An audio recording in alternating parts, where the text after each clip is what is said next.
కోడంబాకం విజయసాయిరెడ్డి మీరు రాత్రి అంతా చూస్తున్నారు. ఆయన రాజీనామా, ఆయన ఎత్తులు, పై ఎత్తులు, నక్కజెత్తులు. కొన్ని విషయాలు మీకు చెప్పాలా.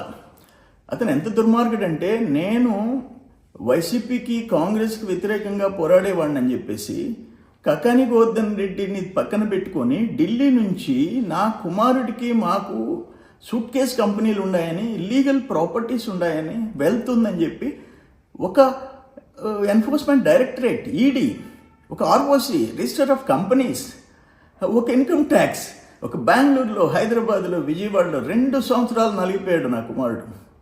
ఆఖరాన వాళ్ళు ఏంటి మీకుండే ఆర్థిక ఇబ్బందులు ఏంటి, మీ పరిస్థితులు ఏంటి, మీ మీద ఏంటి కేసు అని చెప్పేసి సానుభూతి చూపించి క్లోజ్ చేశారు. అటువంటి దుర్మార్గుడు నువ్వేంటో. మా కుటుంబం పక్కన అల్లిపురం దగ్గరలోనే, నీ ఊరు తాళ్లపొడి, మీ ఇల్లు ఏంది, మీ కుటుంబం ఏంది, మా కుటుంబం ఏందో తెలుసు నీకు. తాతలు తండ్రులు ఇచ్చిన ఆస్తులు అమ్ముకున్నాడు మేము. బట్ మీరు ఏంటి, మీ చరిత్ర ఏంటి? మీ తండ్రి, మీ చిన్నాయన, వాళ్ళ చిన్నాయన్ని మర్డర్ చేసిన కుటుంబం నీది. జైలుకి పోయి వచ్చినారు మీ తండ్రులు, మీ పినతండ్రులు. అటువంటి పరిస్థితి మాకు లేదు. మా పెదనాయన కూడా జైలుకి పోయాడు, సోమిరెడ్డి ఆదినారాయణ. స్వాతంత్రం కోసం పోయినాడు. 5 ఎకరాలు భూమి ఇచ్చింది గవర్నమెంట్ ఆ రోజుల్లో. ఈరోజు పేదోళ్ళకి ఇళ్ల స్థలాలు ఇచ్చేస్తే కోట్ల రూపాయల వాల్యూ. అది మీకు మాకు తేడా. ఇంకొక విషయం, నువ్వు ఎన్టీ రామారావు గారి కుమార్తె పురంధేశ్వరి గారు, ఆమె గురించి నువ్వు వాడిన భాష ఏంటి, నువ్వు పెట్టిన ట్వీట్లు ఏంటి? నేను తిరిగి నీకు కౌంటర్ ఇచ్చా, అటాక్ చేశా. నువ్వు నాకు 5 కోట్ల రూపాయలు డిఫమేషన్ నోటీస్ పంపిస్తావు, చెత్తబుట్లో బారేసా, చేసుకోపో అని చెప్పా. అటువంటి వాడు నువ్వు. నీ చరిత్రది. అక్కడన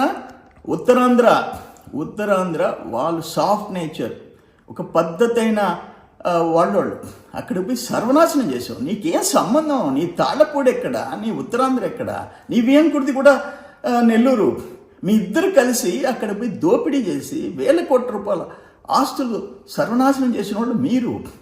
నువ్వు ఇప్పుడు పెద్ద నక్క చిత్తులు వేస్తున్నావు. నువ్వేం మాట్లాడతావు?